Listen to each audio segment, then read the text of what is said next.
Governance की दिशा में राज्य सरकार का एक बहुत महत्वपूर्ण कदम है।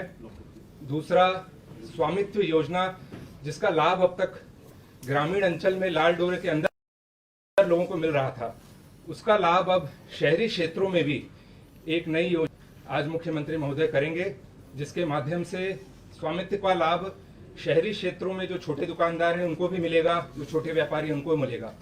तो इन दोनों परियोजनाओं का लोकार्पण अपने कर कमलों द्वारा माननीय मुख्यमंत्री महोदय करेंगे। तो मैं माननीय मुख्यमंत्री महोदय जी से अनुरोध करता हूं कि दोनों योजनाओं को जनता को समर्पित करें। तो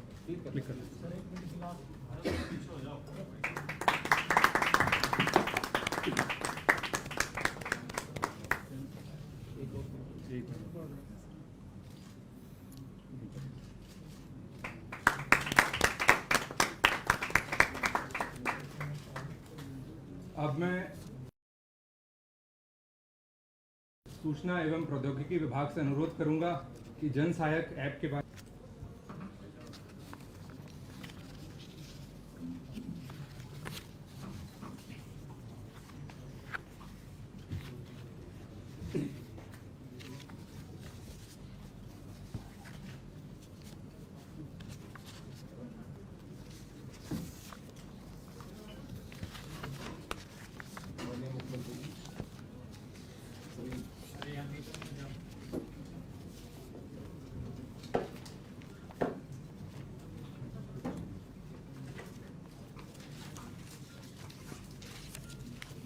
सभी को नमस्कार। सर, ये जन सहायक ऐप ऑनरेबल सीएम सर का महत्वपूर्ण प्रोजेक्ट है, जिसके कारण सभी सिटीजन हरियाणा के सिटीजन को सारी सेवाएं मोबाइल के माध्यम से मिलेंगी। ये एक वेब पोर्टल है जिसमें एडमिनिस्ट्रेशन का ही काम रहेगा। प्राइमरली ये जो एप्लीकेशन है, ये मोबाइल एप्लीकेशन है, एंड्रॉयड और एप्पल प्लेटफॉर्म दोनों पे अवेलेबल है। मैं सीधे ही एप्पल एप्लीकेशन पे चले जाता हूँ और थोड़ा सा मोबाइल एप्लीकेशन के बारे में ब्रीफ कर देता हूँ।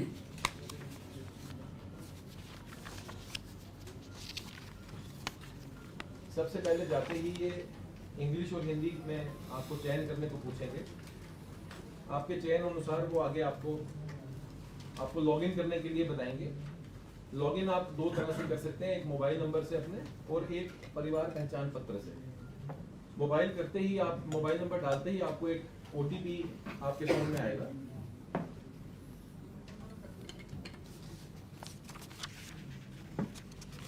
ओटीपी लॉगिन करते ही आपका एप्लीकेशन शुरू हो जाएगा।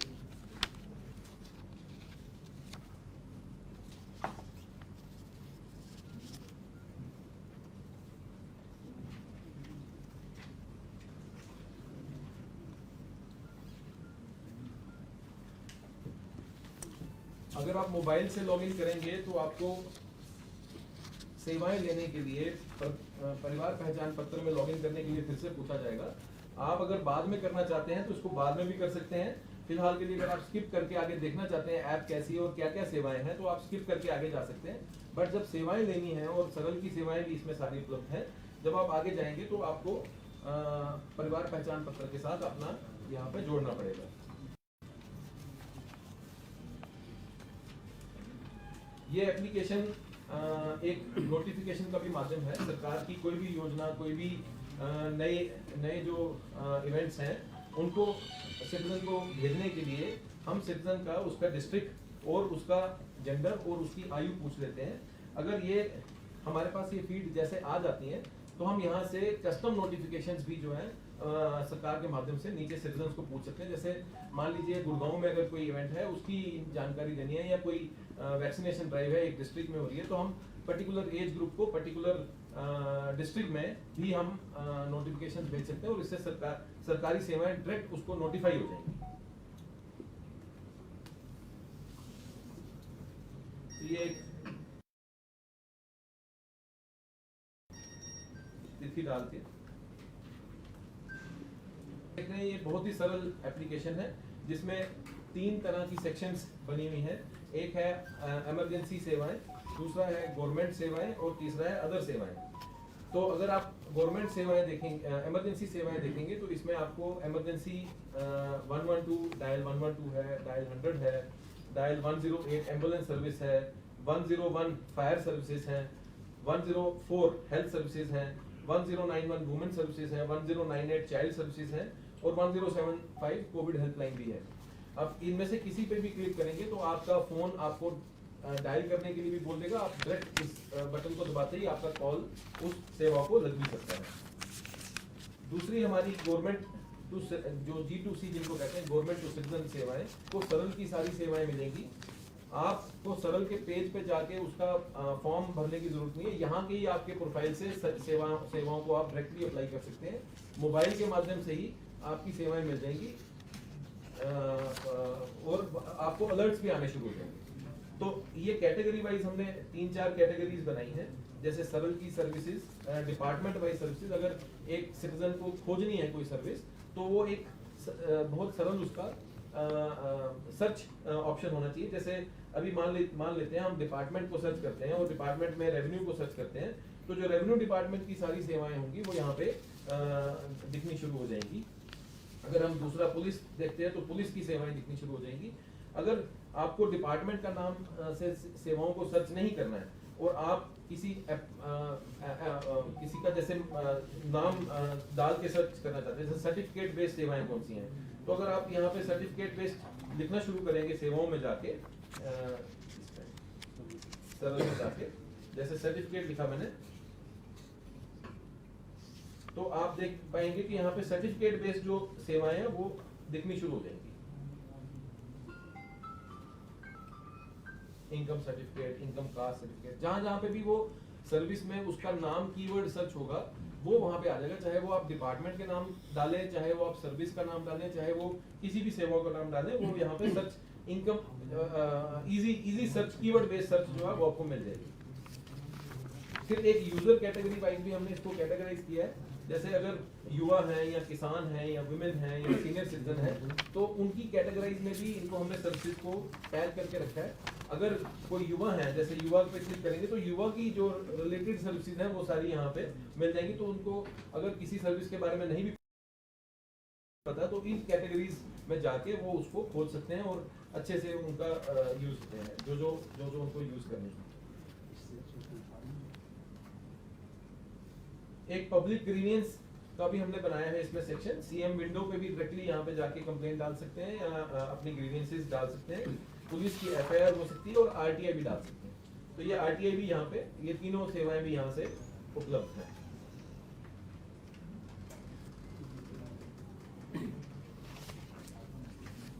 अदर सेवाओं में अगर आप देखेंगे तो हमने टेंडर्स की जानकारी रखी है। जो भी हरियाणा सरकार के नए टेंडर्स आएंगे वो यहाँ पे आपको हाइपरलिंक में दिख जाएंगे। अगर आप टेंडर्स की साइट पे आपको जाने की जरूरत नहीं, आपको यहीं पे वो विजिबल होते रहेंगे। बिल पेमेंट्स की साइट में जैसे आपकी बिजली के बिल है, पानी के बिल हैं, ये सारे बिल सेवाओं का यहाँ से पेमेंट आप ट्रिगर कर सकते हैं। ट्रैवल सेक्शन है एक हमारी, जिसमें IRCTC बस टिकटिंग और एयर बुकिंग की भी सुविधा इसमें डाल रखी है।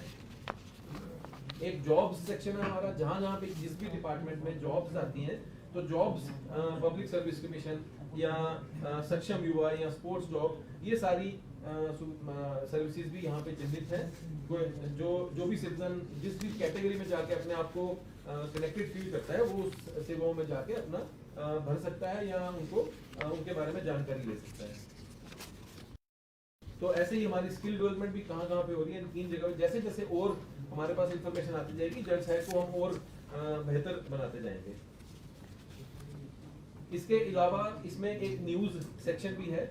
ये न्यूज सेक्शन हमारे PR हरियाणा के साथ डायरेक्टली जुड़ी हुई है और ये न्यूज आपको यहाँ पे हाईलाइट होती है और आप देख सकते हैं। अगर किसी न्यूज पे क्लिक करेंगे तो आपकी न्यूज की पूरी जानकारी भी यहाँ पे आपको मिल जाएगी। ये हिंदी इंग्लिश दोनों में है। ये जो हमने लैंग्वेज चूज करी हुई है उसके हिसाब से हमें यहाँ पे आगे दिखता है। वैसे ही हमारा एक आगे कैलेंडर भी है। कैलेंडर में हम list of holidays, list of new events वो सारे यहाँ पे डाल सकते हैं और सिटीजन को पूरा अपडेट रहेगा कि ये इस दिन पे क्या होने वाला है, हमारे किस जगह पे कौन सा नया फंक्शन जो है वो होने वाला है, वो उसकी सारी जानकारी यहाँ पे आ जाएगी। एक और नया सेक्शन है ये व्हाट्स न्यू करके सेक्शन है। ये हमेशा नया क्या, नई जो भी चीज होंगी वो यहाँ पे आपको लिस्ट होती रहेंगी। जैसे आज हमारी लॉन्च है तो हमने आज इसका नया रखा है, ऐसे आगे के जो नए लॉन्चेस होंगे वो हम यहाँ पे हाईलाइट करते रहेंगे। हमने इसमें एक सेटिंग्स की भी प्रोविजन दी है जिसमें आप जाके कभी भी अपनी लैंग्वेज को चेंज कर सकते हैं। अगर मैं ये हिंदी करता हूँ तो ये सारी एप्लीकेशन जो है हमारी हिंदी में दिखनी शुरू हो जाएगी। एक बार न्यूज भी दिखा देता हूँ। तो जब हमने लैंग्वेज अपनी हिंदी करी तो हमारी अंदर का सारा कंटेंट जो है वो हिंदी में आ जाएगा और आप अपनी एप्लीकेशन की लैंग्वेज के अनुसार यूज कर सकते हैं। धन्यवाद। धन्यवाद। अब मैं शहरी स्थानीय निकाय विभाग से प्रस्तुतिकरण के लिए अनुरोध करूंगा। मुख्यमंत्री शहरी निकाय स्वामित्व योजना पोर्टल के शुभारंभ में उपस्थित माननीय मुख्यमंत्री महोदय, CPS सर, प्रशासनिक सचिव महोदयगण, APS सर और सभी मीडिया कर्मी, जैसा कि आपको जानकारी है कि आज शहरी स्थानीय निकाय विभाग द्वारा एक बहुत ही महत्वपूर्ण योजना का शुभारंभ किया गया है और उसकी जो मुख्य शर्त है वो ये है कि जितनी भी दुकानें, मकान जो तय बाजारी पर या रेंट पर या लीज पर या लाइसेंस फी पे दिए गए हैं और वो 31 दिसंबर 2020 को 20 साल तक या उससे अधिक कब्जेदारी हैं, उनको इस योजना का लाभ मिलेगा और ये 1 जुलाई 2021 से प्रारंभ की जाएगी। आप इसके मुख्य जो महत्वपूर्ण पहलू हैं वो बताना चाहूँगा, जिसमें कि जैसे कि इसका पोर्टल एक बनाया गया है जिस पोर्टल में सभी जो आवेदक हैं वो डॉक्यूमेंट के साथ अपनी एप्लीकेशन दे सकते हैं और उसमें किसी प्रकार के मैनुअल इंटरवेंशन की कोई रिक्वायरमेंट नहीं है। वो जो भी डॉक्यूमेंट है वो ऑनलाइन ही उनको अपलोड करना है और उसमें सबसे पहले वो एक सेल्फ सर्टिफाइड लेटर देगा जिसमें कि वो बताएगा कितने समय से वो इस जमीन पर या उस दुकान पर काबिज है और उसके साथ साथ सेल्फ सर्टिफाइड साइट प्लान भी देगा और फ्लोर वाइज उसका जो कंस्ट्रक्शन प्लान है वो भी साथ में देगा, कितना टोटल एरिया है और कितना कंस्ट्रक्टेड एरिया है ये उसकी एप्लीकेशन के साथ लगाएगा। और जो हमारे 8 डॉक्यूमेंट हैं जिसमें बिजली पानी के साथ हमने क्लब कर दिए हैं, 8 डॉक्यूमेंट में से कोई भी एक डॉक्यूमेंट वो साथ में इनके साथ देगा, जैसे कि पालिका द्वारा जारी आवंटन पत्र की प्रति या संपत्ति हस्तांतरण पत्र की प्रति या वास्तविक आवंटी लेटर या उप किराएदार जो उसने सबलेट किया है उसका कोई समझौता पत्र उसके पास है तो वो दे सकता है, या किराए की रसीद जो पालिका की या मूल संपत्ति स्वामी द्वारा जो जारी की गई उस किराए की रसीद दे सकता है वो, या मकान को के अधिकार को दुकान मकान के अधिकार को प्रमाणित करने कोई भी पालिका का रिकॉर्ड दे सकता है, बिजली का कनेक्शन का बिल या पानी कनेक्शन का बिल या जो संपत्ति है उसको वैधता को प्रमाणित करने के लिए सेल्स टैक्स का, वैट का, GST का नंबर या आयकर रिटर्न या शॉप एक्ट के तहत रजिस्ट्रेशन या फायर NOC इत्यादि, इनमें से एक डॉक्यूमेंट उसको कंपल्सरी उसके साथ आप देखेंगे तो उसकी दरें क्या होंगी। दरें जैसा कि इस स्कीम का मुख्य उद्देश्य ये है कि कम से कम लिटिगेशन हो और जो लोग कागज उनको सही रेट पर ये मिल जाए, तो उसके लिए आप देखेंगे 20 वर्ष से अधिक यदि कागज 25 वर्ष से कम है तो कलेक्ट्रेट का 80% उसको देना होगा, यदि 25 से 30 के बीच में 75%, 30 से 35 70%, 35 से 40 65%, 40 से 45 60%, 45 से 50 55% और 50 या उससे अधिक है तो 50%, ये उसकी जो रेट है वो उसको देनी पड़ेगी। अब इसके अलावा कुछ लोगों ने हो सकता है कि एक तल हमने आवंटित किया और 1-2 तल अधिक बना लिए हों, उस स्थिति में आप देखेंगे तो हमने स्पष्ट किया हुआ है कि एक ही उसकी फ्लोर है तो बेस रेट देना ही है उसने। यदि उसकी डबल फ्लोर है तो जो भूतल पर है उसको 60% देना है, जो प्रथम तल पर उसको 40% देना है, और जहाँ 3 मंजिल है वहाँ बेस जो भूमि तल पर है जो ग्राउंड फ्लोर पर है उसको 50%, प्रथम तल को 30% और द्वितीय तल को 20% उस टोटल राशि का देना होगा। तो 100 मान लो हमारे टोटल राशि है उसकी बेस रेट बनी तो उसमें से 50, 30 और 20 इस अनुपात में उसको हमारा डिस्ट्रीब्यूशन होगा उन तीनों स्वामी जो कब्जेदारी बैठे हुए हैं। इसके अतिरिक्त यदि मान लो किसी ने पालिका ने कोई आवंटित कर उसके अतिरिक्त उसने कुछ कंस्ट्रक्शन कर लिया तो उसके लिए उसको प्रति वर्ग 1000 रुपये अलग से देने पड़ेंगे जो कि उसकी बेस रेट से अलग होंगे, उसके अलग होंगे। इसके साथ साथ यदि मान लो जो व्यक्ति बैठा हुआ है वो ओरिजिनल अलॉटी नहीं था, उसने किसी से लिया और अब वो 30 दिसंबर 2020 को बैठा हुआ है, काबिज है, तो उसके लिए फिर एक वन टाइम जो उसको हस्तांतरण शुल्क देना पड़ेगा, वो 30,000 रुपये का उसको अतिरिक्त देना पड़ेगा। इसके अतिरिक्त आप देखेंगे तो इसमें 1 माह का समय दिया हुआ है और उसमें एक प्रथम चरण में 1000 की एक सीमा तय की गई है, जो कि सोमवार को 9 बजे प्रारंभ होगी और वो जैसे 1000 पूरे हरियाणा में हो जाएंगे तो ब्लॉक हो जाएगी, फिर नेक्स्ट वीक उस तरह हर वीक वाइज 1000 एप्लीकेशन का विस्तार किया जाएगा। उसके पीछे मुख्य उद्देश्य ये है कि टाइमली उसका समाधान हो पाए। तो इसमें 25% का डिमांड नोटिस 15 दिन के अंदर देगा वो, और बाकी शेष राशि 3 महीने के अंदर जमा कराएगा। इसमें एक और प्रावधान किया है कि वो 75% तक का लोन किसी भी बैंक से ले सकता है, मतलब इस प्रॉपर्टी के अगेंस्ट में, तो उसको आसानी होगी। तो जिससे गवर्नमेंट यूएलबी बॉडीज को और जो स्थानीय निकाय हैं उनको एक साथ एक मुश्त राशि मिल जाए, उनको भी दिक्कत ना हो और एक साथ यूएलबी को राशि मिल जाए। इसके अतिरिक्त कोई भी कानूनी कार्रवाई तो उसको किसी प्रकार का चैलेंज नहीं करेगा, ये अंडरटेकिंग देनी होगी। और जो लोग इसमें इस स्कीम का फायदा नहीं उठाएंगे उनके किराए का पुनर्मूल्यांकन मार्केट दर के आधार पर किया जाएगा। इसके अलावा इस राशि का प्रयोग सरकार के आदेशानुसार किया जाएगा। और आप देखेंगे तो ये पूरी प्रक्रिया है उसका, आप देखेंगे लिंक है ulb.haryana.gov.in।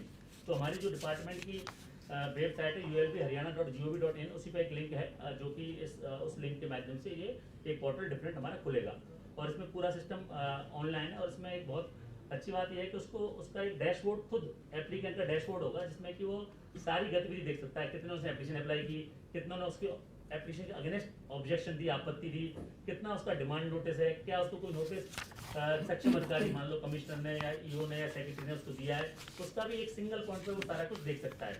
और इसके साथ साथ जो इसकी मेन जो पोर्टल की मुख्य विशेषता है वो ये है कि इसमें किसी प्रकार का उसे कोई मैनुअल डॉक्यूमेंट देने की जरूरत नहीं है और उसको एक सिंगल पॉइंट पर सब कुछ दिखेगा, कितना उसका डिमांड नोटिस है, कितना उसे जमा कराना है, वो देख पाएगा। उसकी जो प्रोसेस होगी नहीं होगी, एप्लीकेशन रिजेक्ट है, एक्सेप्ट है, पार्शली एक्सेप्ट है, तो वो जो अपलोड होगा ऑर्डर सक्षम अधिकारी का वो भी उसको देख पाएगा। तो आप देखेंगे तो कुल हमारे लगभग अभी जो हमारे डेटा हमारे यूएलबी के माध्यम से डाला है उसमें लगभग 16,000 से अधिक मकान दुकान इस योजना के अंतर्गत फॉल कर रही हैं। अब हो सकता है फाइनली कितने एलिजिबिलिटी के हिसाब से उनको इनको स्वामित्व का अधिकार दिया जाएगा। ये हमारा पोर्टल है सर, जिसके माध्यम से लॉग इन किया जाएगा। धन्यवाद। अब मैं माननीय मुख्यमंत्री महोदय से संबोधन के लिए अनुरोध करूंगा।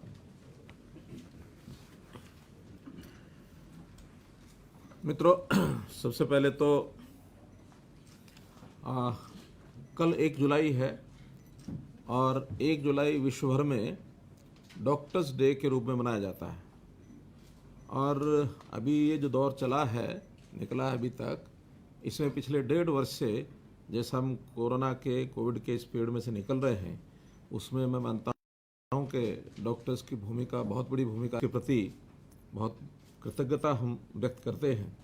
कोरोना वॉरियर्स के रूप में, फ्रंट लाइनर्स के रूप में डॉक्टर्स ही एक प्रकार के बहुत से लोगों की जीवन को बचाने में और उनका योगदान रहा है। तो मैं इस अवसर पर आज 1 जुलाई की पूर्व संध्या पर सभी डॉक्टर बंधुओं को शुभकामना देता हूं और मानव सेवा में जिस मनोभाव से वो लोग लगे हैं, इसी मनोभाव से और भी आगे काम करते रहेंगे, ऐसी मेरी आशा है। आज 2 पोर्टल्स आपके सामने अभी लॉन्च किए गए हैं, उसके बारे में विस्तार से बताया भी गया है। पहला इसमें था जन सहायक। हम लोग देखते हैं कि सरकारी सेवाएं, बहुत सी ऐसी योजनाएं, बहुत एड्स, बहुत इमरजेंसी की सेवाएं, इतना बड़ा ये संसार हो गया है ऑनलाइन का कि हर किसी को उसके प्रॉपर एड्रेस के साथ याद रखना, फिर उसको ढूंढना, फिर उस पर जाना, अपने आप में एक बड़ी एक्सरसाइज हो गई है ये। तो इस सारी एक्सरसाइज को सरल करने के लिए हमने एक ही जो ये बनाया है पोर्टल, जन सहायक पोर्टल। ये जन सहायक पोर्टल एक प्रकार का यूँ कह सकते हैं कि gateway of Haryana government. Haryana government की कोई भी सेवा, सर्विस, योजना या किसी भी विभाग से जुड़ी हुई कोई जानकारी, हमारे अपने मन में आई हुई जो सुझाव हैं, कुछ डिमांड्स हैं, कोई भी बात जो रखनी होगी, तो इस गेटवे ऑफ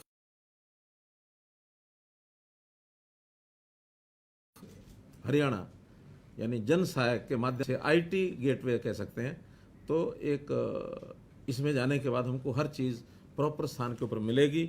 और ये अच्छी बात है कि दोनों भाषाओं में द्विभाषी मोबाइल ऐप है ये, अंग्रेजी और हिंदी दोनों में। G2C government to customer citizen, government to citizen ये सेवा रहेगी। गवर्नमेंट की जितनी सेवाएं हैं सिटीजन के लिए वो इसके माध्यम से ये प्राप्त की जा सकेंगी। इसमें नौकरियां हैं, इसमें टेंडर्स हैं, इसमें आगामी कार्यक्रम की जानकारी है, बिलों का भुगतान है, प्रेस विज्ञप्तियां, यानी आपको जितनी प्रेस विज्ञप्तियां भी इसके माध्यम से, जो प्रेस नोट्स हैं वो भी इसके माध्यम से, वैसे तो जो रूटीन में जाते जाएंगे ही, लेकिन इसके माध्यम से भी मिल जाएंगे। और जो नई नई जितनी भी इंफॉर्मेशन है वो भी आपको इसमें मिलती जाएगी। कैलेंडर्स साल भर का वो इसके अंदर लोड होगा। जो हरियाणा की दूरभाष जो भी हर सरकारी कर्मचारियों को जो हमारी डायरेक्टरी है उसका भी इसके अंदर पूरा उल्लेख होगा। और इसमें किसी भी तरीके से उसके नाम से, विभाग से, श्रेणी से, किसी ज़रूरत के हिसाब से सर्विस के कोई भी जो नाम होगा उसमें कोई शब्द भी उसमें डालेंगे तो सर्च की ऑप्शन बहुत एक फ्रेंडली बनाई गई है कि आपको मान लो कोई चीज़ नहीं मालूम कि कौन सी चीज़ कहाँ मिलेगी, तो सर्च में भी आप एक शब्द डालेंगे, वो शब्द जहाँ जहाँ जिस जिस ऐप में उपयोगी होगा वो सारी ऐप्स आ सकते हैं उसमें। आप फिर संबंधित जो ऐप आपने ढूंढनी है, पोर्टल ढूंढना है, वेबसाइट ढूंढनी है, वो संबंधित उसमें से आप ढूंढ सकते हैं। तो इस प्रकार से एक ईज़ ऑफ लिविंग जिसको कहते हैं, ईज़ ऑफ लिविंग में ये होता है कि मनुष्य जीवन का, सिटीजन का कैसे जीवन सरल बनाया जाए, उसकी जो उहापोह होती है वो बहुत सी जानकारियों के अभाव में वो परेशान होता है। तो ऐसी जानकारियों के अभाव में परेशान ना हो तो एक सरल एक ऐप बनाया गया है। और इस नागरिक सरल पोर्टल के माध्यम से जो सेवाएं दी गई हैं वो भी बताई गई हैं। इमरजेंसी सेवाएं हैं जिसमें 112 इमरजेंसी कॉल है, 100 पुलिस की कॉल है, 108 एम्बुलेंस की है, 101 फायर की है, 104 हेल्थ की है, 1091 महिला हेल्पलाइन है, 1098 बाल हेल्पलाइन है, 1075 कोविड-19 हेल्पलाइन है। ये सारी हेल्पलाइंस जितनी भी हैं फटाफट आप के हिसाब से जाएंगे तो आपको हेल्पलाइन वही मिलेगी। आपको नंबर याद नहीं भी है तो उस सेवा की हेल्पलाइन आप उसको टिक करेंगे तो मिल जाएंगी। सारी अन्य सेवाएं जैसे वो मैंने सब बताया है। समाचार के जो रोज़गार के समाचार हैं वो भी इसमें मिला करेंगे। कोई नौजवान है जिसको रोज़गार की आवश्यकता तो रोज़गार मिलेगा, कोई विद्यार्थी है उसको अपनी परीक्षाओं के नाते से जो जानकारी हरियाणा से संबंधित हमारे बोर्ड्स हैं, हमारी यूनिवर्सिटीज़ हैं, वो जानकारियाँ वो भी इसमें मिलेंगी। तो ऐसी सब जानकारियों की जो घोषणाएं होती हैं समय समय पर सरकार के द्वारा, मुख्यमंत्री के द्वारा जो घोषणाएं की जाती हैं, उन घोषणाओं की नवीनतम जानकारियाँ वो भी इसमें अपने को सब मिलेंगी। समय समय पर जो नोटिफिकेशन हम नोटिफाई करते हैं, नोटिफिकेशन निकालते हैं, तो वो नोटिफिकेशंस भी इसमें समय समय पर सब आती रहेंगी। और पर्टिकुलर डिस्ट्रिक्ट या कोई एज ग्रुप या कोई कैटेगरी ग्रुप ऐसे से भी उनको कोई नोटिफिकेशन भेजना होगा तो भेजा जा सकेगा। हम मान लो सरकार की ओर से चाहते हैं कि किसी एक ज़िले को हमने नोटिफाई करना है, वो भेज सकेंगे।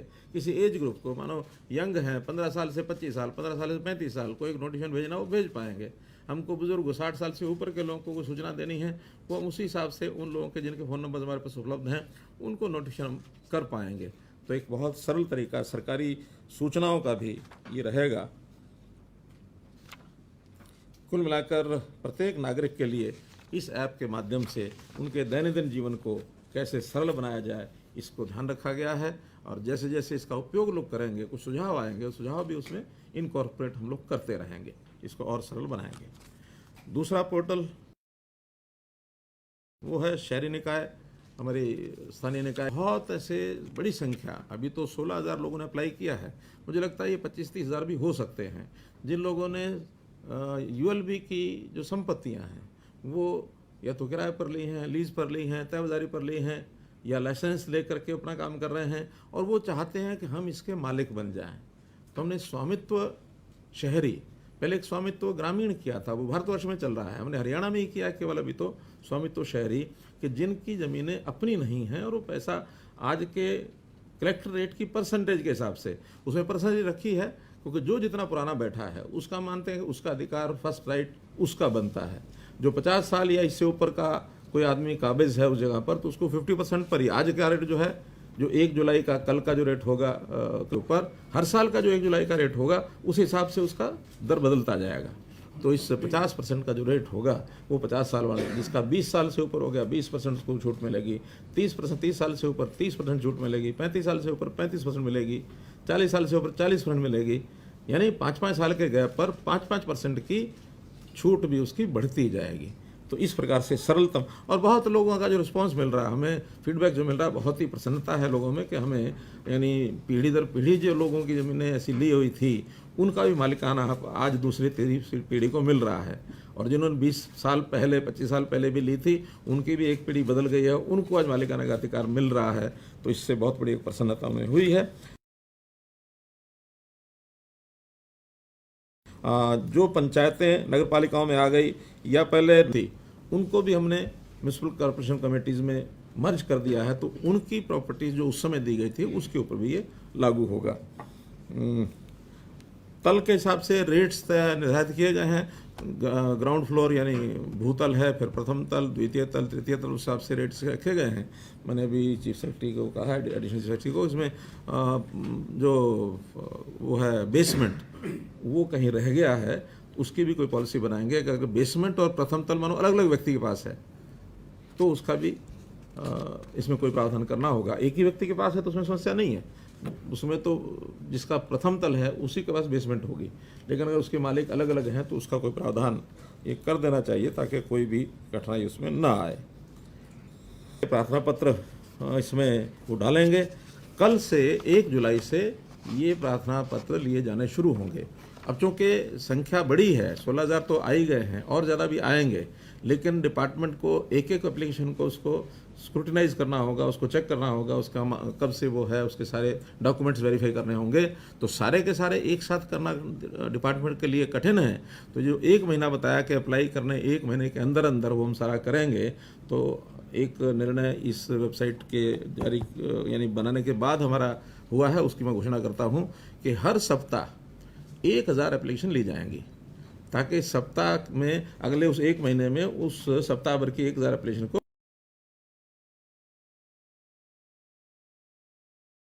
प्रोसेस किया जा सके। और फिर अगले सप्ताह सोमवार को 9 बजे फिर खुल जाएगा, तो तीसरे सप्ताह सोमवार 9 बजे फिर खुलेगा, तो फिर 1000 के बाद बंद होगा। अर्थात 16 सप्ताह, 16,000 अगर ये हैं तो 16 सप्ताह 17 सप्ताह ये हमने इसको किया है, क्या उसको बोलते हैं, एक्सटेंड नहीं, इसको स्टैगर को क्या स्टैगर्ड कर दिया है, ताकि जो फर्स्ट कम फर्स्ट सर्व में सप्ताह में 1000 के ऊपर उसको बंद करेंगे, अगले सप्ताह फिर खोलेंगे। तो इसमें लगभग 16 सप्ताह का मतलब है कि ढाई 3 महीने, 5 सप्ताह रहते हैं तो 3 साढ़े 3 महीने ये अगर यही एप्लीकेशन रहती हैं, बढ़ती हैं तो वो 6 महीने तक भी हो सकता है। अभी 16,500 है, लेकिन आंकड़ा अभी वेरीफाई इन्होंने एग्जैक्ट नहीं किया है, सर्वे उसका हो रहा है, लेकिन मुझे लगता है कहीं 25,000 के आसपास निकलेगा, 25,000 के आसपास निकलेगा। 16,000 तो मांगी है ना हमने। ये तो हमने तो हमारे पास डेटा था ना, म्यूनिसिपल बॉडीज ने डाला है डेटा, तो जो आएंगे एप्लीकेशन अब आएंगे, 16,000 का डाटा वेरीफाई हुआ है। हाँ, तो अभी और वेरीफाई रहनी कुछ कर रहे हैं साथ साथ, लेकिन हम सबको सुविधा देंगे। हाँ, लिटिगेशन वाला आउट ऑफ द कोर्ट अगर इस योजना से, क्योंकि बहुत सी लिटिगेशन तो है, इसीलिए वो मालिकाना हक लेना चाहते हैं, हमारे यहाँ स्कीम नहीं थी, इस स्कीम में मान लो वो एंटर होते हैं और उससे लिटिगेशन का उनका मामला सॉल्व होता है, तो आउट ऑफ द कोर्ट फैसला हो गया, विड्रॉ करेंगे, खत्म करेंगे। अभी वो डेटा आना बाकी है। ऐसा ना, अगर इसको कल से शुरू किया तो साथ साथ आते रहेंगे। अभी तो हर हफ्ते 1000 कर रहे हैं, तो ये तो लास्ट में जाके देखेंगे जिनकी कठिनाइयाँ हैं, फिर उसको सॉल्व करेंगे। विवादों का समाधान, ये हमारा एक अंडरलाइन एक फ्रेज जिसको हम नोट करें, और इसके ऊपर लगातार हम काम कर रहे हैं। किसी वर्ग का कोई ऐसा विवाद है कि पॉलिसी बनाने के बाद सुलझ सकता है, तो वो पॉलिसीज हम बना रहे हैं, क्योंकि लगातार सरकारी डिपार्टमेंट्स का और सिटीजन्स का लेना देना, झगड़े, लिटिगेशन बहुत हैं। मैं तो समझता हूँ कि लाखों की संख्या में ये विवाद हमने सुलझा दिए हैं, लाखों की संख्या में अभी और हैं, कि बहुत पुराने चल रहे हैं, कोई आज शुरू हुआ ऐसा नहीं है। क्योंकि कोई 20 साल पहले कोई योजना बनी, उस समय शायद उसको उस ढंग से नहीं लिया गया। कुछ लोगों ने सोचा कि इसमें से कोई और लाभ मिल सकता है, उसको उन्होंने पालन नहीं किया, या बाद में कोई उनकी कठिनाई आ गई, या कई बार एक मानस भी होता है जनता का कि सरकारी चीज़ है, क्या फ़र्क पड़ता है। लेकिन अब हम उसको धीरे धीरे उसमें से बाहर निकल रहे हैं। हमने सरकारी विभागों को सबको कह दिया कि अब ऑन इंस्टॉलमेंट्स कोई डिपार्टमेंट कोई चीज़ देने की बजाय बैंकों की सुविधा प्रदान कराए। कोई चीज़ देनी है इंस्टॉलमेंट पर तो बैंक से वो लोन ले, पैसा सरकार को मिल जाए, वो जो किस्तें हैं बैंक को वो देते रहें, क्योंकि सरकार का काम फाइनेंशियल लेने देने का नहीं होता है। फाइनेंशियल लेने देने का काम बैंकों का होता है। सरकार ने तो सुविधा बनाई, जनता को सौंप दी, आगे बढ़ गए। तो इसलिए हम तो ज़्यादा ज़्यादा सुविधाएं बनाएंगे। तो आवेदन करने के साथ साथ कौन कौन सी चीज़ दस्तावेज लेनी है ये आपको सब बता दिए हैं। 1 महीने के अंदर अंदर जिसने भी अप्लाई किया उसके ऊपर ऑब्जेक्शन मांगे जाएंगे, और अप्लाई करना और ऑब्जेक्शन, उस सब को ऑब्जेक्शन के बाद अगले 1 महीने में उन ऑब्जेक्शन का अगर कोई है तो उसको समाप्त किया जाएगा। जिनके ऑब्जेक्शन नहीं है उनको नोटिस दिया जाएगा कि आप अब 25% राशि जमा कराइए। तो 25% 15 दिन में उनको जमा करानी होगी, और उस 15 दिन के बाद फिर प्रोसेस करके बाकी 75% बैंक हो चुकी है, बैंक उनको लोन देगा 75%। एक महीना खोलेंगे तो आवेदन सारे आ जाएंगे, उसको प्रोसेस 1,000 पर वीक करेंगे। हाँ, ऐसा कर रहे हैं पर वीक मैं बता रहा हूँ, पर वीक 1,000 लेके उस 1 सप्ताह के बाद 1 महीने के अंदर अंदर ऑब्जेक्शन भी मांगेंगे और उसकी सारी प्रोसेस भी चालू करेंगे। 1 महीने के अंदर जिनके ऑब्जेक्शन आ जाएंगे, उस ऑब्जेक्शन के आने के और 1 महीना, जिस दिन भी मानो 8वें दिन ही अप्लाई किया, 9वें दिन ऑब्जेक्शन आ गया, तो 9वें दिन ऑब्जेक्शन आने के 1 महीने के अंदर अंदर ऑब्जेक्शन को यानी सुना जाएगा। मैं कुछ और पूछ रहा था सीएम का कि हम आवेदन जो 16-17 हजार जो लोग हैं वो 1 महीना पोर्टल खोले रखेंगे तो आवेदन तो कोई भी सारे कर देंगे ना। नहीं, सारे नहीं कराएंगे ना, 1,000 के बाद उसको बंद कर देंगे शेष टाइम के लिए। 6 दिन में हो जाएगा तो 1,000। हाँ, नहीं बंद कर देंगे, 1 दिन नहीं, 1 सप्ताह के लिए 1,000, हर सोमवार फिर खोलेंगे। 2 दिन में अप्लाई कर दें, 1,000 2 दिन में अप्लाई कर दें। हाँ, बस बाकी 5 दिन बंद रहेगा, फिर सोमवार खुलेगा।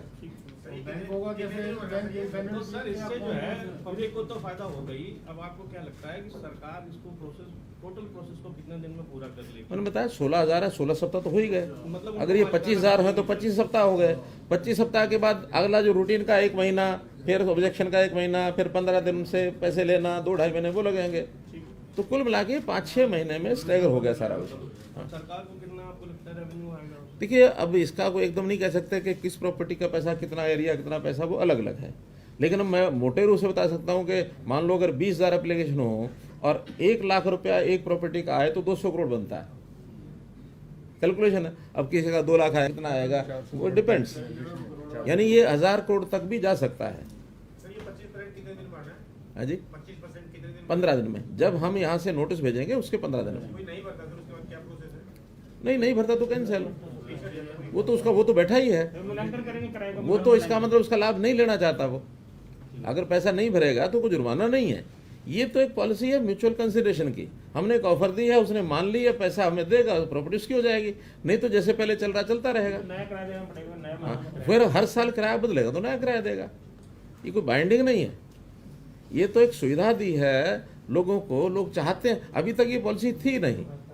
अभी तो ये था कि या तो पैसा देता रहे या खाली कर जाए। बेचने की कोई सुविधा नहीं थी। पहली बार पोर्टल पे उसको डाल दिया, संपत्ति का रेट। वो डीसी का जो पोर्टल है हर जिले का, उसके ऊपर डला हुआ है।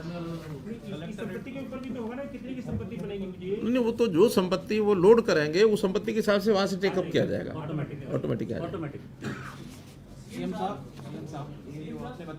मैं थोड़ा पूरा कर लूं, बाद में प्रश्न उत्तर करेंगे। आप रख लो अपने जिम्मे, अपने पास लिख लो। मैं जरा और भी है विषय। तो कुल मिलाकर के कितने सालों में कितना परसेंटेज वो मैंने बता दिया, और बेस और जो फ्लोर के हिसाब से भी सब आपको बता दिया है। इसमें अगर अतिरिक्त भवन का जो क्षेत्रफल उसने को निर्माण कर लिया है, उस अतिरिक्त क्षेत्रफल के ऊपर भी 1,000 रुपये फाइन है। नहीं, एडिशनल है, लेकिन उस लैंड की कॉस्ट तो लैंड के हिसाब से होगी। लेकिन अगर जितनी दी थी, मान लो 100 गज की दुकान दी थी, उसने 25 गज और कर ली, और 25 गज पर ऑब्जेक्शन नहीं आया तो वो 25 गज भी उसी रेट पर जो आज का रेट उस पर देंगे प्लस 1,000 रुपया और जुर्माना, तो उसने अनक्रोचमेंट की है। लेकिन अगर ऑब्जेक्शन आ गया तो डिनाई भी कर सकते हैं कि ये 25 गज सार्वजनिक जगह है, लोगों की आने जाने का रास्ता है, आपने इसको किया, उसको तोड़ दो। तो वो ऑब्जेक्शन के ऊपर निर्भर करता है। ऑब्जेक्शन नहीं कोई करता और उसने बनाया हुआ तो दी जा सकती है। और किसी ने अगर ट्रांसफ़र नहीं कराया, मान लो एक व्यक्ति ने लीज पर ली थी, उसको बाद में दूसरे ने ले ली, उसी के नाम चलती आ रही रिकॉर्ड में, आज अगर दूसरा कोई बैठा है तो वो ट्रांसफ़र कराने के 30,000 रुपया देगा, ट्रांसफ़र करा लेगा। तो वहीं से माना जाएगा जो ओरिजिनल पहली अलॉटमेंट जिसको हुई थी।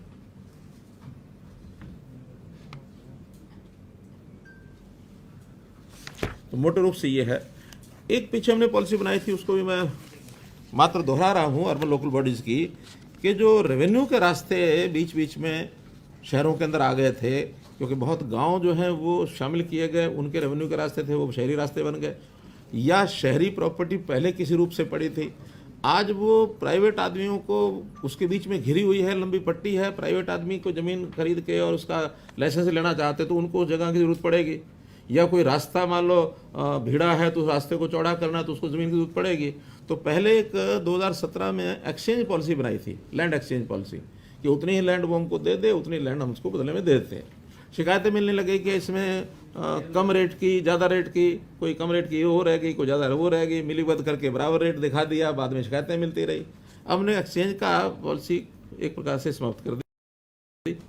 अब उसको परचेज सेल के अर्बन लोकल बॉडीज़ की कोई ज़मीन अगर लेना चाहता है तो उसका मूल्यांकन, एक वैल्यूएशन कराई जाएगी, उसका एक सिस्टम बना दिया है। और वो जो वैल्यूअर्स होते हैं बैंक्स के, इंश्योरेंस कंपनीज़ के, उन वैल्यूअर्स का एक पैनल वो बनेगा, रेवेन्यू डिपार्टमेंट बनाएगा।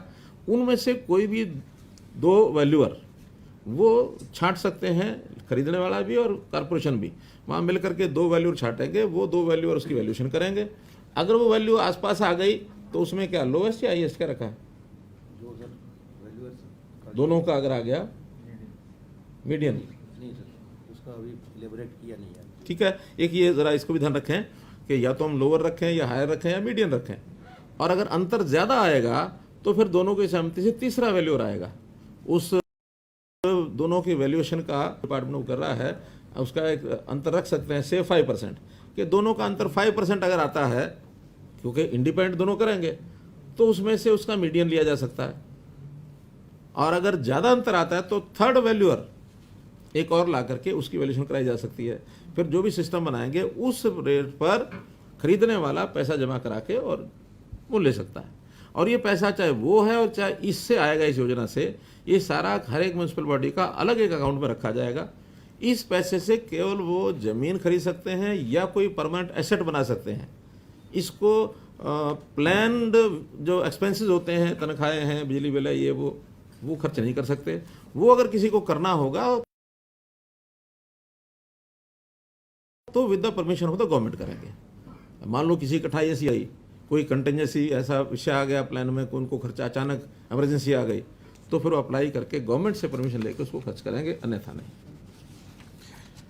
तो ये जो राजस्व रास्तों की ये पॉलिसी भी हमने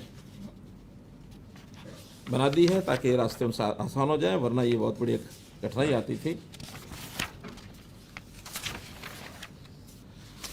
अभी पिछले दिनों में कोविड का जैसे थोड़ा सा राहत हमको मिली, तो विचार ये आया कि बहुत से विभागों के काम केंद्र सरकार के विभागों के साथ हमारे कई महीनों से वो स्टैंड स्टिल थे, जो चीज़ें चलनी थी वो नहीं चल पा रही थी। तो मैं पिछले सप्ताह दिल्ली गया था, 4 मंत्रियों को पिछली बार मिल के आया था। संयोग से 2 दिन ने थोड़ा इस उहापोह में हमें भी किसी ने सलाह दे दी कि आप जाके ज़रा मनाली में रहो। अब हमारा मन है जैसा है, मनाली में हमको पता लगा कि नितिन गडकरी आए हुए, मैंने कहा जी एक सरकारी काम है करा दो, तो उन्होंने भी स्वीकार कर लिया। मैं उनका आभार प्रकट करता हूँ। तो उन्होंने अपने अधिकारी बुला लिए, हमने भी बुला लिए, तो एक मीटिंग वहाँ करके और लगभग 6,500 करोड़ रुपए की एक योजनाएं जो हमारी कुछ पेंडिंग पड़ी थी उन्होंने स्वीकृति दी है। 8-10 छोटे छोटे विषय थे, कहीं फ्लाईओवर था, कहीं साइड में कहीं अंडरपास था, कहीं साइड स्लिप रोड थी, कहीं ऐसे कुछ नई रोड्स भी हैं। एक सबसे बड़ी जो नई रोड की स्वीकृति सैद्धांतिक रूप से हमें मिली है वो पानीपत से डब वाली। अभी तक जितने भी हाईवे, नेशनल हाईवेज हैं वो सामान्यतः नॉर्थ साउथ हैं, लेकिन ईस्ट वेस्ट एक हाईवे अभी एक है दिल्ली, लेकिन एक और इस नॉर्थ हरियाणा से और साउथ हरियाणा को यानी वेस्ट हरियाणा को मिले तो पानीपत से और डबवाली के साथ राजस्थान पंजाब लग जाता है, इधर पानीपत उत्तर प्रदेश लग जाता है। तो एक प्रकार से उस हाईवे की उपयोगिता काफ़ी लगी है, तो उन्होंने इसको स्वीकार कर लिया है।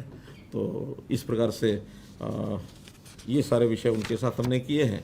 और इसके बाद फिर मेरा दिल्ली कल जाना हुआ, तो उसमें भी जो हमारे टूरिज्म मिनिस्टर हैं उनके साथ Krishna circuit part 2 97 crore, heritage circuit 99 crore, इसका प्रोजेक्ट सबमिट हम करेंगे। उन्होंने कहा कि यहाँ दोनों ये सैद्धांतिक रूप से मंजूर उन्होंने कर लिए हैं। ज्योतिसर का जो हमारा बहुत महाभारत का जो तालमेल करके और 18 अध्याय और उसमें 134 स्थान हैं, उनका सबका महत्व दिखाते हुए बहुत अच्छी प्रेजेंटेशन डिपार्टमेंट ने बनाई। वो देख करके प्रसन्न हुए। उनका इसका भी जो खर्च है वो बिल्डिंग का खर्च उन्होंने पहले दिया है, लेकिन उसमें आईटी से जुड़े हुए जो कोई टेक्निकल सारे उसमें इश्यूज़ हैं वो 150 करोड़ रुपए का खर्च है, उसमें भी उनका कुछ शेयर वो करेंगे। और बल्कि उन्होंने तो खुश होकर कहा कि इसको हम प्रधानमंत्री जी को दिखाएंगे, कैबिनेट को दिखाएंगे और उसमें उसका योगदान उनका वो करवाएंगे। प्रसाद स्कीम है, उसमें हमने 52 करोड़ का पहले प्रोजेक्ट एक पास कराया हुआ है। 70% यूसी देने के बाद और पैसा मिल जाएगा, ये एक चलता हुआ काम है। फिर हमने अभी जो 20 जून को जो एडवेंचर स्पोर्ट्स और वो सारा किया है, वेलनेस सेंटर्स वगैरह, उस प्रोजेक्ट का भी हम बना करके उनको भेजेंगे। तो उस पर भी वो हमें उसका जितना योगदान करना चाहें करेंगे। कालेसर से कालका से कालेसर एक साइकिल ट्रैक, बाइक ट्रैक, ये ट्रैक बनाए जाएंगे जिसमें बाइकिंग और साइकिलिंग उसका कोई अरेंजमेंट करेंगे, या तो अलग अलग दिन रखेंगे या 2 ट्रैक करेंगे, ताकि एक बार साइकिल का एक और बाइक का ऑर्गेनाइज्ड ये जो चलेंगे व्हीकल्स बाइकिंग स्कीम, इसका भी प्रोजेक्ट मंजूर हुआ है। आदि बद्री और वहाँ से सरस्वती नदी का उद्गम, इसकी एक मीटिंग 8 जुलाई को उन्होंने बुला ली है, यहाँ से हम अधिकारी को भेजेंगे। राखीगढ़ी और दिल्ली, उसका भी एक साइकिल ट्रैक, क्योंकि विदेशी लोगों की राखीगढ़ी बहुत पसंद बना है और विदेशी लोग चाहते हैं कि अपने छोटे वाहन लेके जाएं, साइकिल लेके जाएं, तो ऐसा एक रास्ता थॉरोफेयर ये करवाया जाएगा। केमिकल एंड फर्टिलाइजर मिनिस्टर हैं हमारे, 2 हमारे प्लॉट हैं ऐसे गुरुग्राम में। एक IDPL फैक्ट्री केंद्र की थी, बंद हो चुकी है, 90 एकड़ ज़मीन पड़ी है। ऐसे HIL हिंदुस्तान इंसेक्टिसाइड्स लिमिटेड, वो भी फैक्ट्री लगी ही नहीं, शुरू में उन्होंने ज़मीन तो ले ली लेकिन वो शुरू नहीं हुआ। ये बिल्कुल MBS के सामने का बहुत बड़ा प्लॉट पड़ा है, वो लगभग 52 एकड़ का वो है। तो ऐसे 142 एकड़ ज़मीन उन्होंने सैद्धांतिक तौर पर कह दिया कि हम हरियाणा को ट्रांसफ़र कर देंगे, ताकि आप अपने प्रोजेक्ट को बना सकते हैं, सरकारी प्रोजेक्ट या कोई भी रेजिडेंशियल कमर्शियल जैसा भी। तो हमारे जो सचिव स्तर की बैठक एक जल्दी होगी, उसमें से कोई ना कोई फाइनल करके, जैसे हमने HMT की लैंड ले ली है, उनसे पैसा दे के ली है, ऐसा ही पैसा दे के ये दोनों लैंड्स हम ले लेंगे। तो इसका भी सैद्धांतिक सहमति ये बन गई कि वो हरियाणा को लैंड देंगे और पैसा हम उनको देंगे। हमारे जो शहरी विकास मंत्री श्री HS पुरी, उनके साथ मेन रूप से जो गुड़गांव की मेट्रो है और फिर रैपिड रेलवे ट्रांसपोर्ट में दिल्ली, गुड़गांव और राजस्थान बॉर्डर तक 106 किलोमीटर की लाइन है। उसमें दिल्ली का पोर्शन जो है उसमें थोड़ी अड़चन उनको आई हुई है। अड़चन क्या, दिल्ली सरकार ने कोई ऑब्जेक्शन किया होगा, तो उतना ही रह गया। हमने हरियाणा की ओर से सब क्लियर कर दिया। तो मंत्री जी ने कहा कि बहुत जल्दी हम दिल्ली के मुख्यमंत्री को बुला के उसको क्लियर करेंगे और सारा प्रोजेक्ट जो है वो शुरू कर देंगे। एक इसी प्रकार का RRTS दिल्ली पानीपत पहले मंजूर हुआ है, उसे मैंने पिछली बार करनाल तक बढ़ाने की रिक्वेस्ट की थी, उसको उन्होंने मान लिया है। तो उसका DPR भी बनना शुरू हो गया है, अक्टूबर तक वो बन करके तैयार हो जाएगा। फिर ये दिल्ली पानीपत की बजाय दिल्ली करनाल RRTS कहलाएगी और दिल्ली करनाल का काम अक्टूबर के बाद ही शुरू करेंगे। यमुना में NCR प्लानिंग बोर्ड ने कोई एक नोटिस निकाल दिया था कि जो NCR एरिया है उसमें यमुना के अंदर माइनिंग नहीं होगी। अब वो गलती से लगा या किसी अफसर को ध्यान में नहीं आया, केवल माइनिंग का विरोध है कि माइनिंग वास्ते में पहाड़ की माइनिंग ना हो, ये तो मैं समझ में आता है, लेकिन नदी के अंदर माइनिंग नहीं होगी तो नदी तो फिर माइनिंग भर जाएगी, ओवरफ्लो होकर के बाढ़ आएगी। जब विषय उनको बताया गया तो सहमति उन्होंने दे दी कि हाँ ये गलती हुई है कहीं ना कहीं। तो यमुना के अंदर जितनी माइनिंग आवश्यक है क्योंकि आएगा, और अगर उसमें से निकालेंगे नहीं, एक्सकेवेट नहीं करेंगे तो पानी ऊपर चलेगा, तो ओवरफ्लो करेगा सारा दिल्ली और आसपास के इन जिलों में, करनाल, पानीपत, सोनीपत, यमुनानगर, अपना पलवल और फरीदाबाद, ये 5 जिले हैं। उसमें उन्होंने कहा कि नहीं, सैद्धांतिक रूप से नई बात मान ली, उसका नोटिफिकेशन करा देंगे कि जो EC की एनवायरमेंट क्लियरेंस जो होता है उसकी जो कंडीशंस रहती हैं उसको मानते हुए, और ये 3 मीटर तक खुदाई माइनिंग की हो सकेगी, इसकी आवश्यक है, ये नेचुरल प्रोसेस है। तो ये भी उन्होंने मान लिया है। मोटे रूप से केंद्रीय मंत्रियों के साथ ही हमारी जो बातचीत हुई है उसका ब्यौरा 1 सप्ताह का या अगर 10 दिन का जो है वो आपके सामने इसलिए रखा है कि आप लोगों के मानस में कुछ और बातें घूम जाती हैं कि दिल्ली गए नहीं और आपने उल्टा पलटी की नहीं। तो पलटी करने की आवश्यकता नहीं, हम ठीक चल रहे हैं, ऐसे ही चलेंगे। हाँ, दिल्ली हमारी चौके बिल्कुल, हरियाणा तो 3 तरफ दिल्ली को हरियाणा घेरता है। हमारे 8-10 जिले, बल्कि एनसीआर में तो 13 आ गए हैं, लेकिन 13 में कुछ तो दूर हैं, लेकिन 8 जिले तो ऐसे हैं जो दिल्ली से ही बैठ करके हम अपना सारा काम कर सकते हैं। पार्टी का, सरकार का सब वहाँ होते हैं, इसलिए उसको इतना गंभीरता से आप लोगों को नहीं लेना चाहिए दिल्ली जाने को। दिल्ली जाने को। जब केंद्रीय मंत्री से मिलने होगा तो ऑफिशियली मिलने में तो गंभीरता से ना लेना। मंत्रिमंडल विस्तार में नहीं, हर बार मेरा कार्यक्रम केंद्रीय मंत्रियों को मिलने का ही रहता है।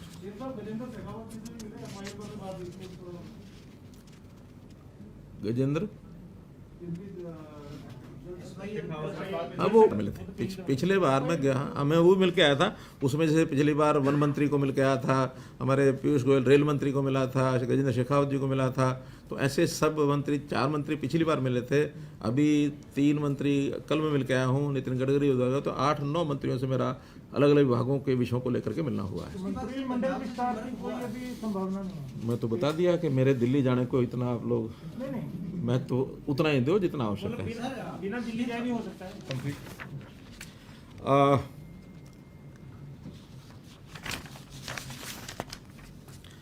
एक विषय जो मैंने आपके सामने रखना है वो ये वाला विषय चल रहा है।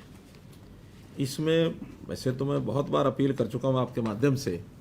अब चूँकि लंबा समय हो गया, 7 महीने हो गए हैं, और 7 महीने में ये अंडरस्टैंडिंग आम जनता की तो बन गई है कि अगर कुछ होना होता, कुछ आगे बढ़ना होता तो बढ़ गया होता।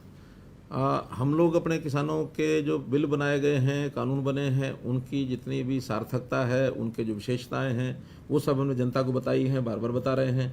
और वो इसमें कमियां क्या हैं वो बताए बिना एक ही जो रट लगाए हैं कि नहीं कुछ भी हो बनाला उथे दा उथे, एक जो जिद है वो पकड़ के बैठे हैं। जिद नहीं पकड़नी चाहिए, खुल करके बात करना है। तो कल भी 2 दिन पहले भी कृषि मंत्री जी ने कहा है कि वो खुल करके बात करें, लेकिन इस कंडीशन के साथ आएँ कि नील वापस करोगे तो हम आते हैं, नहीं तो कोई फायदा नहीं है। उस प्रकार का लाभ नहीं है। और फिर एक जो मैं अपने मन में कठिनाई समझ रहा हूँ वो ये कि किसान शब्द जो है ना, ये बड़ा पवित्र शब्द है। किसान के प्रति एक श्रद्धा, आस्था ये सबकी है। मैं ये नहीं कहता कि उनकी नहीं है, जो आंदोलनकारी नेता हैं उनकी भी है, हमारी भी है, आम जनता की भी है, सरकारों की है, सबकी है। लेकिन इस आंदोलन का एक दुखद पहलू ये निकल आया है कि इस आंदोलन के साथ कई प्रकार की ऐसी दुर्घटनाएं हो गई हैं कि जो इस शब्द को भी बदनाम करने के लिए और लोग मुंह खोलने लगे हैं। यानी तरह तरह की जो घटनाएं हैं, आप लोग देख रहे हैं कि बहन बेटियों की इज्जत लूटी जा रही है, मर्डर तक हो गए हैं, लोगों के साथ, स्थानीय लोगों के साथ विवाद, रास्ता छोड़ेंगे नहीं छोड़ेंगे, पंचायतें होने लग गई हैं, आपस में एक दूसरे के विरोध में इनकी भाषाएं चलने लग गई हैं। सरकार के साथ अलोकतांत्रिक तरीके से जो काम करने का उनका विषय है, इसकी मैं निंदा करता हूं। यानी हम संयम बरते हुए हैं।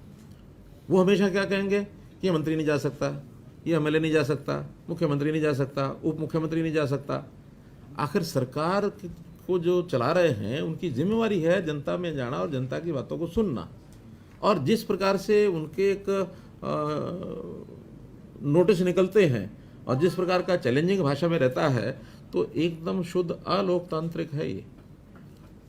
भले हमारे ऊपर कितनी बार वो कितनी छीटाकशी करते हैं, हम अपना संयम बरतते हैं, हम कुछ नहीं कहते हैं। हम कहते हैं आखिर ले देकर तो अपने ही लोग हैं, हरियाणा के ही लोग हैं, बाहर के तो नहीं हैं। जब हमारे अपने लोग हैं, कुछ बातें कह भी रहे हैं तो हम उसको बर्दाश्त कर रहे हैं, सहन कर रहे हैं। लेकिन सीमा से आगे बढ़ना ये किसी के हित में नहीं है। अब जो सीमा से आगे बढ़े, तुमको कहना पड़ा एक बार कि आप लिख करके दीजिए कि हम अपने आंदोलन को शांति, हिंसात्मक काम नहीं करेंगे। और हिंसात्मक गतिविधि होगी तो उनके खिलाफ कार्रवाई भी होगी, एफआईआर भी होगी। और उस एफआईआर के बाद कोर्ट के जो नोटिस आएंगे वो भी उनको जाएंगे, कोर्ट अपना काम वो भी करेगा। इसलिए एक सीमा तक तो संयम बरतना भी अच्छा लगता है। आखिर की कितनी घटनाएं पिछले राज्यों में 2014 से पहले किस सरकार के किस मुख्यमंत्री के काल के अंदर कोई ना कोई बड़ी घटना नहीं हुई किसानों के साथ? क्या क्या कांड नहीं हुए? कहीं मंडियाली कांड है तो कहीं कंडेला कांड है तो कहीं कितने ही हैं गिनोगे तो। लेकिन हम संयम इसलिए बरते हैं कि नहीं, आखिर किसान शब्द जो है इसकी पवित्रता ये बनी रहनी चाहिए। और अगर किसान शब्द की पवित्रता खत्म कर दी जो इनके कामों से हो रही है तो ये बहुत बड़ा नुकसान किसान का कर रहे हैं। किसानों का नुकसान न करें, ये मेरी अपील है। हम तो किसानों के लिए कितना काम कर रहे हैं, हरियाणा में कितनी बार मैं गिना चुका हूं। यानी सबसे बड़ा इनका विषय है कि केंद्र सरकार केवल 2 ही चीज़ों की प्रोक्योरमेंट करती है, धान और गेहूं। हम 10 फसलों की प्रोक्योरमेंट करते हैं। बाजरे की प्रोक्योरमेंट में तो इस बार 800 करोड़ रुपए से ज़्यादा ये लॉस हो रहा है हमको। फिर हम मूंग करते हैं, मूंगफली करते हैं, मक्का करते हैं, कपास करते हैं। इस बार तो जौ और तिल भी शुरू किए हमने, चना करते हैं। उन 2 फसलों के अलावा बता रहा हूं मैं, सूरजमुखी करते हैं। तो फसलें हालांकि भले क्वांटिटी उनकी कम होती है, लेकिन हम कहते हैं नहीं, जिन फसलों की आवश्यकता है, दालें हैं, तिलहन है, जितना बोएंगे हम सब उठाएंगे और उसका पैसा भी ज़्यादा मिलता है किसान को।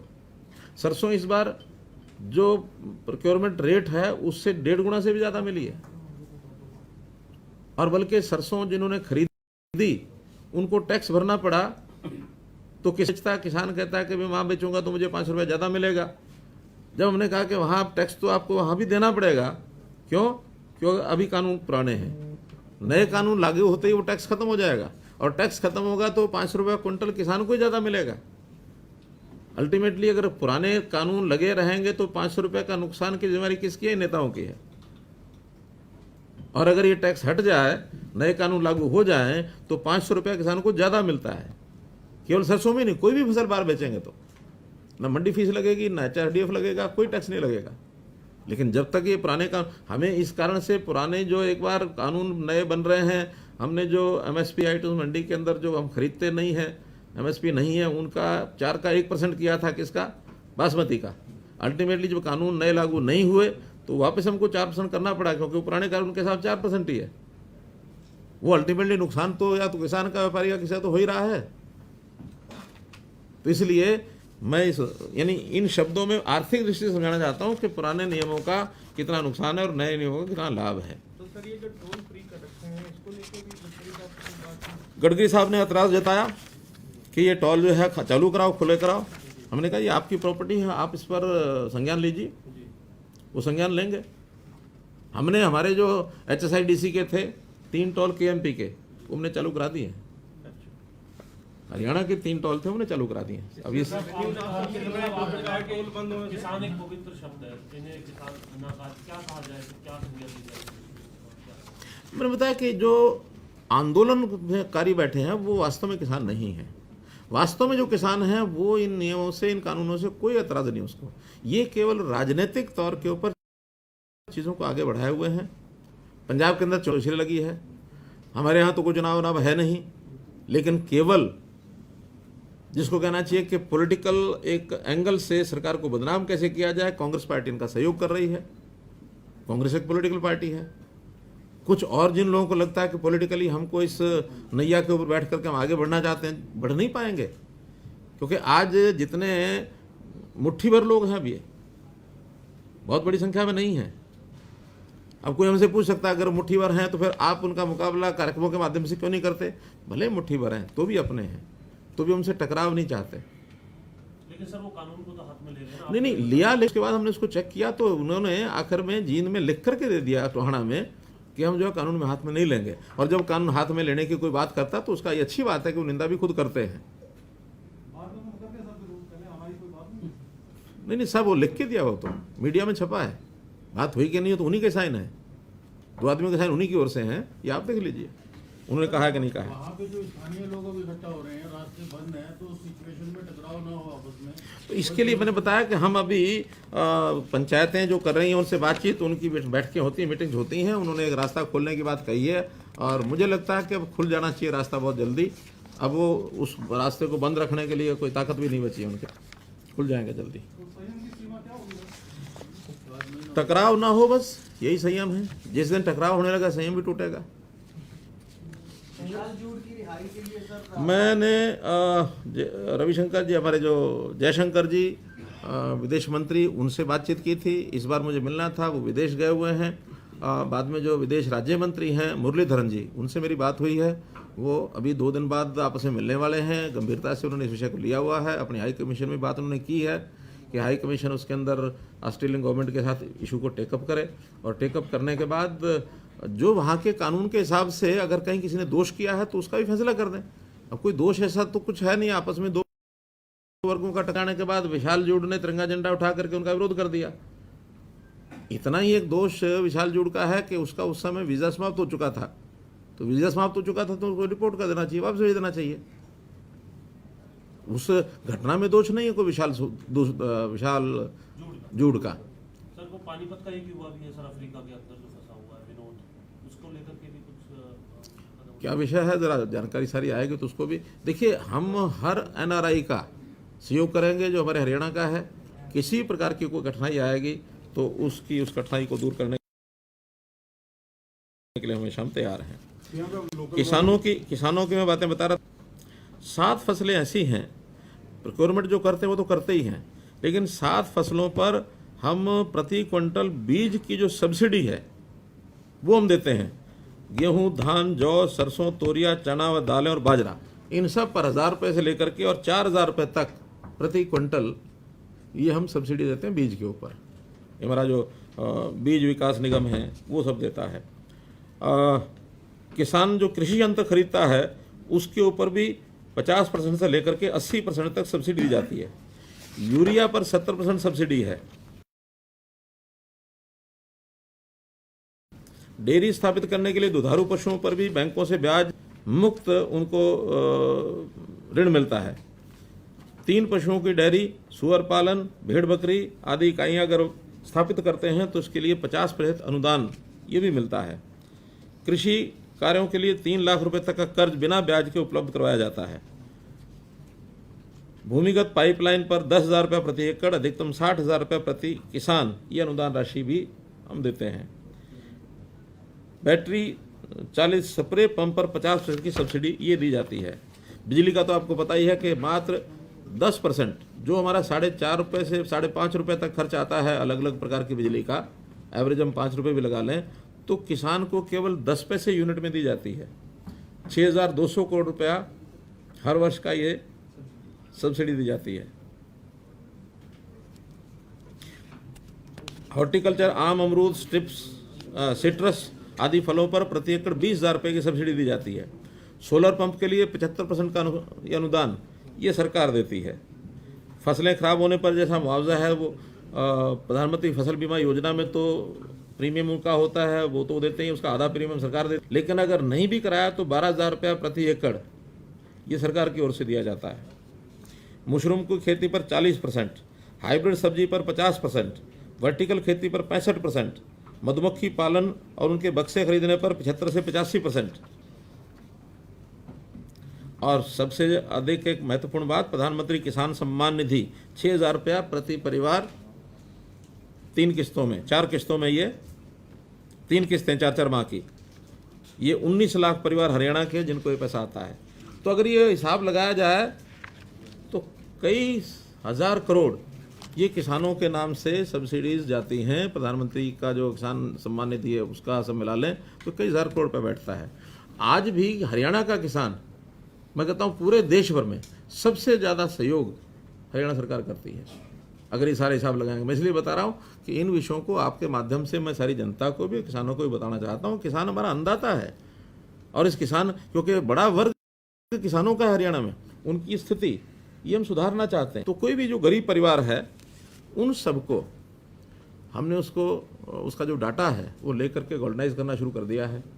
उसमें मेरा ये परिवार पहचान पत्र नाम से हमने जो घोषणा की कि हर एक परिवार की इनकम कितनी है इसका हम वेरीफाई करा रहे हैं। वेरिफिकेशन का काम शुरू हो गया है, कोविड के कारण से थोड़ा लेट हुआ था, अभी फिर वो ठीक स्पीड पकड़ गया है। और अब उसकी पहली जो एक जिसको डेटा की एक किस्त कहनी चाहिए, एक इंस्टॉलमेंट कहनी चाहिए, 50,000 रुपये तक जिन परिवारों की अभी तक हम पहचान कर पाए हैं, जो अभी तक जो आंकड़ा आया है 30,000 परिवारों का आंकड़ा लगभग ये हमारे पास आ चुका है, जिनकी आय वास्तव में 50,000 रुपये साल से कम है, यानी 4,000 रुपये महीना सिर्फ। ऐसे परिवारों का हमारे 6 डिपार्टमेंट हैं जिन्होंने जिम्मा लिया है कि इन सब परिवारों की आय पहले खेप में 1 लाख रुपया और फिर उसके बाद 1,80,000 रुपया ये हम करेंगे साल भर के अंदर अंदर। इनको कल से इन परिवारों को सूची दे दी जाएगी, इन सब का वो इंटरव्यू करेंगे सभी डिपार्टमेंट। वो कॉमन एक प्लेटफॉर्म बनेगा, हर एक डिपार्टमेंट का एक आदमी उसमें रहेगा और सब 35,000 का इंटरव्यू किया जाएगा कि वो क्या काम करना चाहते हैं। कल से शुरू करके और इसको 15 दिन का, ये जिला वाइज सूचियाँ मिलेंगे उनको सबको, 15 दिन का उनको समय दिया जाएगा। हमने भी 15 दिन सोचा है, मान लो डिले होगा तो और आगे 15 दिन एक्सटेंड करेंगे, लेकिन 1 महीने के बाद उनके प्रॉपर काम, जिस किसी को पशु पालना है पशु उसको दिया जाएगा, किसी को छोटा कोई MSME का कोई अपना प्रोजेक्ट लगाना तो वो लगाएगा, किसी को गाय भैंस बांधनी है उसके लिए पैसा दिया जाएगा, किसी को लोन लेकर के कोई छोटी मोटी दुकानदारी करनी है वो दिया जाएगा, किसी को वाणी है वो उसको दिया जाएगा। मजदूरी करने वालों को जो ठेकेदार हैं उनसे हमारी बातचीत हो चुकी है, उनको कह करके हम उन लोगों के ठेके की जो मिनिमम की होती है वेजेस उसको उस पर भी करेंगे तो भी लाख रुपए से ऊपर परिवार को मिल जाता है। ये मुख्यमंत्री परिवार उत्थान, अंत्योदय परिवार उत्थान योजना, अंत्योदय परिवार उत्थान योजना, तो उस पर मेरा अभी बताने का अर्थ है, योजना तो पहले हमने बना ली, देखना अब कल से इस पर काम शुरू हो जाएगा। 30,000 परिवारों की एक सूची ये कल आएगी, वो फिर अपने सिस्टम से आगे हर एक जिले में जा जाके उनके सबके इंटरव्यू करेंगे। 50,000 क्या होता है? BPL तो हमने 1,80,000 तक माना है, ये तो BPL से भी BPL है, सबसे गरीब। इसलिए हमने इसको इस ढंग से योजना बनाई है कि लोएस्ट इनकम ग्रुप हमको पहले पहचान करनी है। हम एक पैरामीटर तो मान लेते हैं भाई 1,80,000, अब 1,80,000 तक कितने निकलेंगे, लेकिन 1,80 वाला भी अपने घर परिवार को चला रहा है। 1,80 का मतलब होता है 15,000 रुपये महीना, लेकिन जो बिल्कुल ही 2-4-5,000 पर बैठे उनकी चिंता तो हमको पहले करनी पड़ेगी।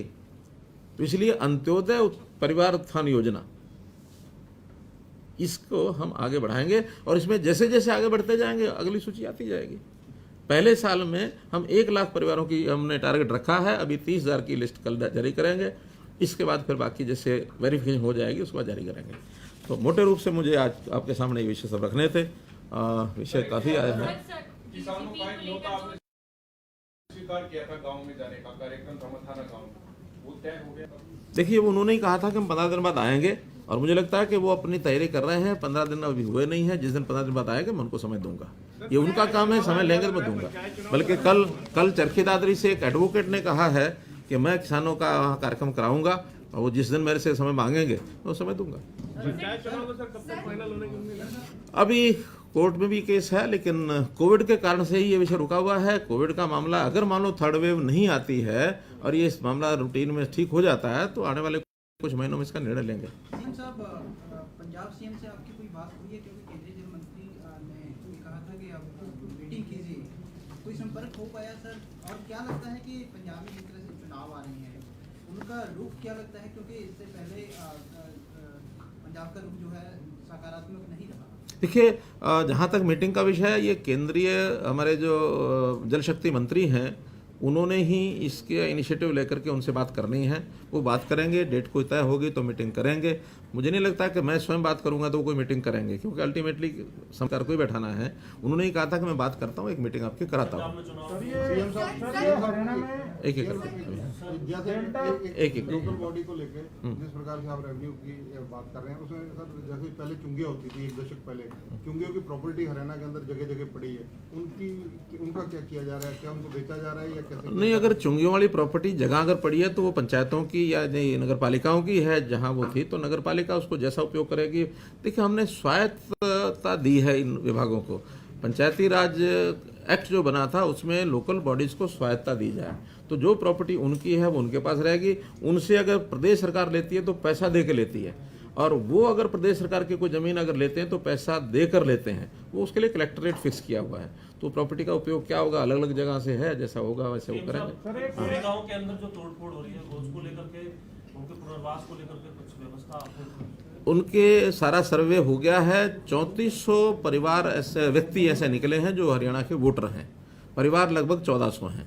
तो ऐसे 1400 परिवारों के लिए हमने कहा है कि हमारे पास वहाँ फ्लैट हैं बने हुए, उस फ्लैट का एक रेट भी तय है, उसकी किस्तें तय करनी है और बैंक से तालमेल बैठाना है। कुछ पैसा उनसे पहले लिया जाएगा, बाद में किस्तें करके उनसे वो बैंक को देते रहेंगे। उन 1400 परिवारों का तो मोटे रूप से हमने तय कर लिया है। बाकी परिवार क्योंकि दिल्ली के परिवार हैं, वोटर वहाँ हैं, कोई वोटर कहीं भी नहीं होगा, वो बाद में आया होगा, बैठा होगा, तो जैसा योजना उनकी।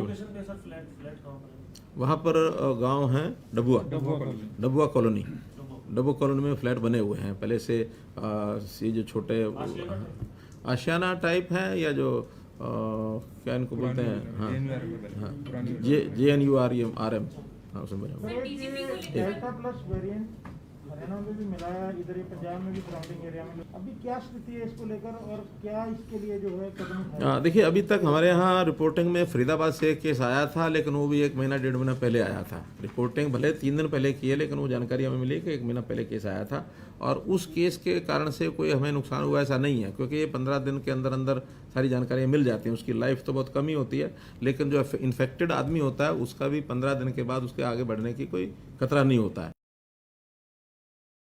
इसलिए वो केस तो मैं मान के चलता हूँ, उसका कोई खतरा नहीं है। फिर भी थर्ड वेव की बात हो रही है या अलग अलग प्रकार के वायरस हो रहे हैं। कल हमने एक मीटिंग अपने डिपार्टमेंट की रखी है, तो 3 डिपार्टमेंट बैठ के विचार करेंगे। हमने तैयारियां पूरी की हुई हैं, फिर भी उसका समय समय पर रिव्यू है, वो हम करेंगे। सर, डीजीपी को लेकर नए पैनल को लेकर प्रक्रिया कहां तक है? तो एक रूटीन का काम है, हो जाएगा। सर, जिस तरह से ओम प्रकाश चौटाला की भी अब रिहाई हो गई है, वो बाहर आ गए हैं, तो हमने उनको शुभकामनाएं दे दी हैं। क्योंकि अब अभय चौटाला कह रहे हैं कि अब अगर कोई कानूनी दावपेच नहीं हो, चुनाव ये उनकी अपनी पार्टी का, ये उनकी अपनी पार्टी का विषय, हमें उससे कोई लेना देना नहीं। एक मिनट हाँ। सर, सीरो सर्वे भी करवाया जा रहा था हरियाणा में कोरोना की तीसरी लहर को देखते हुए, क्या उसकी रिपोर्ट आ चुकी है? एक बार जो पहले हमारा दूसरा राउंड हुआ था उस समय तो 43% था। अब तीसरे राउंड की मुझे जानकारी नहीं है, कब होगा या हुआ कि नहीं हुआ है, कोई जानकारी? सीरो सर्वे अभी करेंगे, पोस्टपोन किया, करेंगे। क्यों? हम अभी चुनाव आया कहाँ है? जब चुनाव आएगा तो डट के लड़ेंगे, किसी ने मना कर दिया? हमारा नहीं, हम नहीं करा रहे, हमारे हाथ में नहीं है, ये केंद्रीय चुनाव आयोग के हाथ में है। उन्होंने पिछली बार जब कोरोना था उस समय कुछ एरिया के टाले थे, कुछ उन्होंने कराए थे, लेकिन अब जैसे ही बाकी प्रदेशों के चुनाव, क्यों एक चुनाव नहीं करते हैं, वो तो बहुत प्रदेशों के जो चुनाव इकट्ठे हो जाते हैं उस समय एक साथ कराते हैं। तो जब वो कराएंगे उस समय हमारे गठबंधन में चाहे हम लड़ें चाहे जेजेपी लड़े, चुनाव लड़ेंगे, डट के लड़ेंगे। ऐसी क्या बात है, किसी ने कह दिया? ये तो केवल भ्रम पैदा करने के लिए कुछ लोगों ने ये छोड़ना होता है, वो तुक्का छोड़ा है, लेकिन उस तुक्के से कोई फर्क नहीं पड़ता है। हमारा डट करके चुनाव पहले भी डट के लड़े थे, अभी डट के लड़ेंगे। जो पूरी गांव में जो आप पुनर्वास करवा रहे हैं उनको कोई राहत भी देंगे या फिर जो रेट है उसके हिसाब से दिया जाएगा? नहीं, जो रेट राहत क्यों देंगे? वो तो कोई ऐसा नहीं है, पहले भी पैसे खर्च करके उन्होंने मकान लिए थे, जिन्होंने लिए थे उनसे अगर वापस ले पाएंगे। कोई ऐसे व्यक्ति नहीं है कि जिनको राहत का, क्योंकि वो सब काम धाम करने वाले लोग हैं, ऐसा नहीं है कि भाई वैसे लोग हैं। सर, पंचायत चुनाव को लेकर क्या तैयारी है? सब तैयारी है। जिस समय भी चुनाव आयोग ठीक समझेगा समय, मैंने कहा कोविड के विषय को लेकर के थोड़ा अभी असमंजस है कि चिंता और 10-5-15 दिन में खत्म होगी, तो उसके बाद फिर आगे बढ़ाएंगे।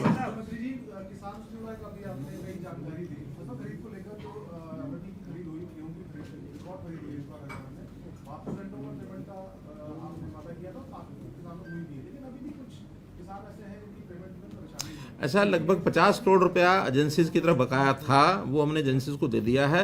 उसमें कुछ लोगों के अकाउंट्स, बैंक अकाउंट्स वो मिलते नहीं हैं और उसके कारण से पैसा देने का भी वापस होता है, वो अभी बचता है, वो आकर के एजेंसी से अपना अकाउंट ठीक करा ले और ट्रांसफ़र करा ले। हमने तो इस बार जिसको लेट भी हुआ है उसको भी हर दिन का इंटरेस्ट दिया है।